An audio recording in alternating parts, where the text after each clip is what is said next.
Welcome to our fifth installment of these trustee training overviews. This is part of our series, Trustees, Who We Are and What We Do. This session looks at the board's role of adopting policies and covers chapters 2 and 18 from the Trustees Handbook. The Trustees Handbook is available for you to read online or download in print. The handbook provides practical and legal information for you and your board to use in leading your library in the best possible manner. Note that the handbook, as is this video, is an education resource and should not be used as a substitute for legal advice. Adopting policy is one of the board's 5 primary roles. As we've done in some previous videos within this series, pause the recording and ask yourself these questions. What is a policy? How would you define that word? And what is the risk, or perhaps what are the many risks, of not having policies for your library? According to the Trustees Handbook, a policy is a carefully designed, broadly stated written guideline for actions and decisions of the library. First of all, a policy has some thought behind it. It is carefully designed. It should not be something tossed together on a whim or quickly crafted to resolve a problem. In other words, it's not a band-aid or a quick fix. Second, a policy should be broadly stated. Avoid getting too specific in your policies. Save the specifics for your procedures. Third, the policy should be written for several reasons. You want a record of the policy. You want something to show the public as well as your staff, and you want it to be official. Recording your policies will serve to meet all those purposes. Next, a policy is a governing principle. It's the law of the library, so to speak. It's your rules, your regulations of how your library operates. And finally, a policy should be formally adopted. In other words, if your library currently loans only 5 books at a time, and you're doing that because that's how you've always done it, because the director from 25 years ago thought it was a good practice, that is not a policy, unless, of course, it has been formally adopted. But doing something at the library just because you think it's a good idea does not make that practice a policy. A policy must be formally adopted by your board, not by the director, not by the mayor, not by library staff. Only the board can establish policy. And by the way, if you do have a written policy that says you should only allow people to check out 5 things at a time, you might want to consider revisiting that policy to see if it's still appropriate for your library today. We just looked at what a policy is, but why do you need them?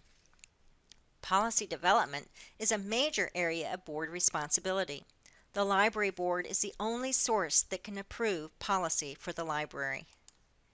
In the state accreditation program for libraries, many of those standards have policy implications. Policies can prevent legal and ethical issues, such as accusations of discriminatory treatment. Having a set of operating guidelines, such as policies, demonstrates that the library utilizes credible business practices.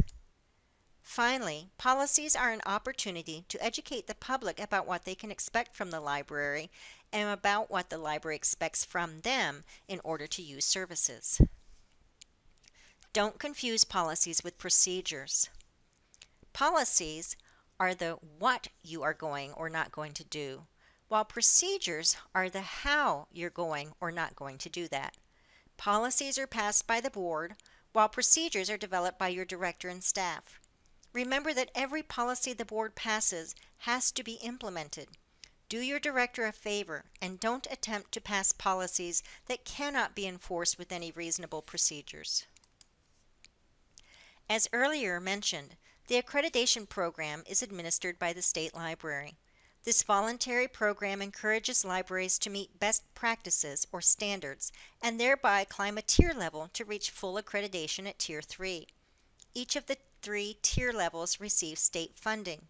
The higher the tier level, the more funding the library receives. Some of the standards refer to aspects of policy.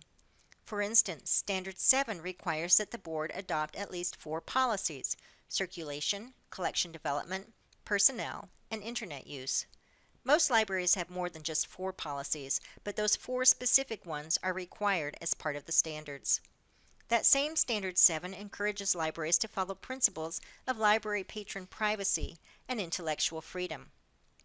And Standard 9 requires that the library board review the library standards every 3 years. Here are just a few reasons you want to regularly review your policies. Policies get out of date.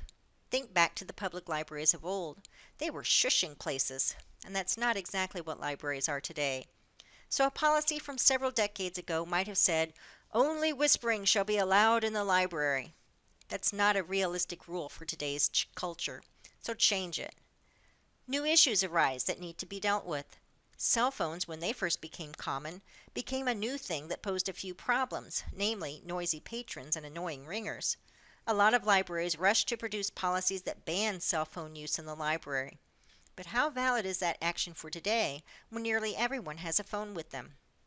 What type of cell phone policies does your library have?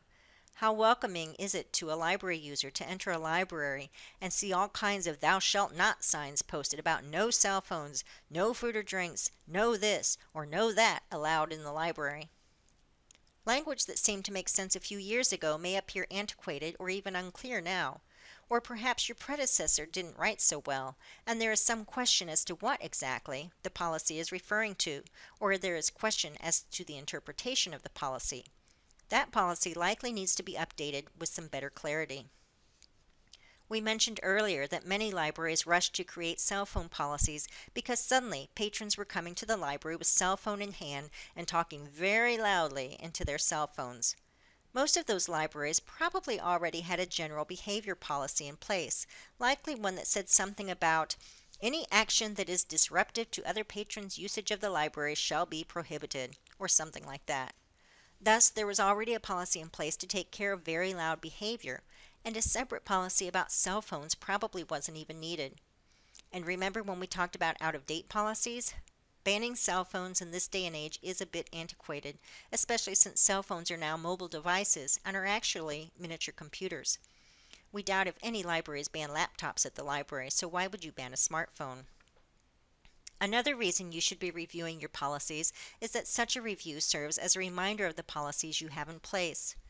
And if those reasons aren't good enough, there's always the old "because the state standards say so" reason. Get a schedule established for your policy review, which is supposed to occur every 3 years according to the standards in the accreditation program. Look at the policies regularly during those 3 years, rather than trying to review the policy manual all at one time, right before your accreditation renewal process. According to the Trustee's Handbook, policies flow from the library's mission statement and should be consistent with its mission. The handbook adds that the board should develop policy, not just write policy.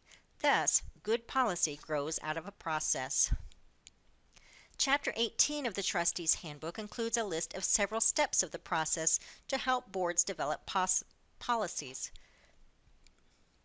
Chapter 18 of the Trustee's Handbook includes a list of several steps of the process to help boards develop policies. These steps include: anticipate the need. As mentioned earlier, policies should not be reactive to problems. Policies are not a quick fix. Rather, the board should identify needs and anticipate problems. Sometimes it is helpful to review policies from other libraries before getting started. Gather the facts. Most of your policies grow out of recommendations from the library director. Your director can provide many of the facts pertaining to the policy. In some cases, you will want to seek legal counsel. Evaluate the proposed policy. Determine if the policy is actually necessary or if the general issue is already covered in an existing policy. Review the library's mission statement to determine if the policy is consistent with it. Think about the philosophy of why you're creating this particular policy.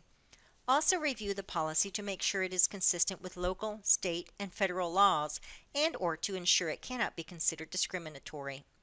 Remember to consider the implementation aspects. Is this policy enforceable? Write the policy. In many cases, the director writes the actual policy, or a subcommittee may undertake this task. Adopt the policy. Final approval of the written policy is a board responsibility. Establish a schedule for policy review. As mentioned, the standards require that libraries review policies every 3 years.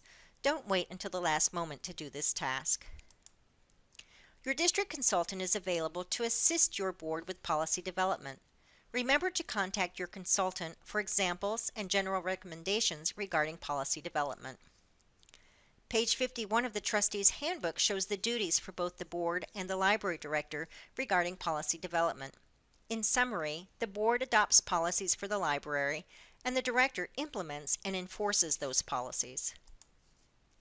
This completes Part 5 of our training. Part 6 continues looking at the 5 primary roles of the library board and explores hiring and evaluating the library director.